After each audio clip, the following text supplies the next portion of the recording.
Alors, une suite définie par récurrence qui commence avec le terme U0 qui vaut moins 6.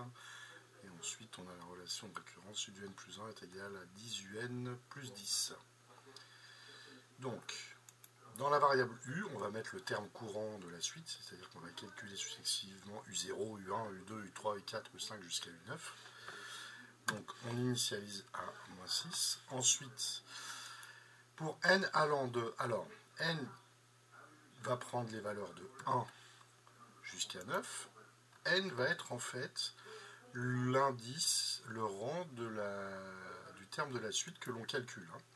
Donc là, on va mettre, eh bien, je prends d'abord U, je multiplie par 10 et je rajoute 10. J'applique la relation de récurrence et je vais l'appliquer 9 fois. Voilà, vous voyez, l'algorithme est correct. Alors ici, il faut faire attention. Voilà. Il faut remettre des retours chariots. Donc qu'est-ce qui se passe? On initialise en Python, on initialise à moins 6, très bien. Ensuite, eh bien, on va aller de 1 jusqu'à 9, mais attention, pour aller de 1 jusqu'à 9, il faut mettre le paramètre 10 à la fin. Je vous rappelle que quand on écrit for i in range 1 à 10, i va prendre les valeurs de 1 à 9. Alors là, il y a un petit piège, c'est que ce print là, si vous le mettez là, qu'est-ce que ça va afficher? Ça va afficher i1 au premier rang et ça va mettre u0, donc c'est décalé. En fait, le print, il faut le mettre pour avoir vraiment un affichage correct en sortie de ici. Vous voyez? Et là, je mets ma relation de récurrence, donc c'est 10 fois u plus 10. Donc qu'est-ce qui va se passer? Eh bien là, on a eu 0. Il va prendre 1 comme valeur, on va calculer u1 avec la relation de récurrence en fonction de u0, et on va afficher, et ainsi de suite, on va boucler. Quand je vais jouer le code, je l'ai ici. Et donc là, je mets, il ne faut pas se tromper, moins 4, j'ai combien de 8? 1, 2, 3, 4, 5, 6, 7. 1, 2, 3, 4, 5, 6, 7, 9, 0. Vous voyez? Alors, je... envoyer. Voilà. Tout va bien.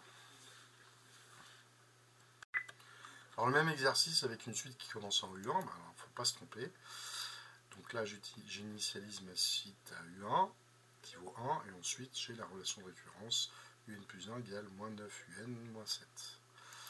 Donc, ma variable U, j'initialise à 1. Alors attention, le premier terme que l'on va calculer ici, c'est 2. C'est U2.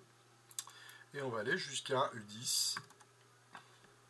Donc n va bien prendre les valeurs de 2 à 10. Et à chaque fois, j'applique ma relation de récurrence. Moins 9 fois U moins 7. Vous voyez, tout va bien. Ici, je remets mon programme en ordre. Alors, U est initialisé à 1. Attention, je veux aller de 2 à 10. Donc, il faut que je mette 2. Regardez, si je mets 10, ce qui va se passer. Bon, évidemment, le print, je n'oublie pas qu'il faut le décaler. Hop. Et là, vous mettez la relation de récurrence. Moins 9U fois U, pardon, moins 7. Alors, vous voyez, là, ici, j'ai mis 10, donc il va aller de 2 à 9. Et nous, on veut aller de 2 à 10. Donc, voilà. Et là, vous mettez moins 65, 86, 14, 832. Envoyé. Voilà.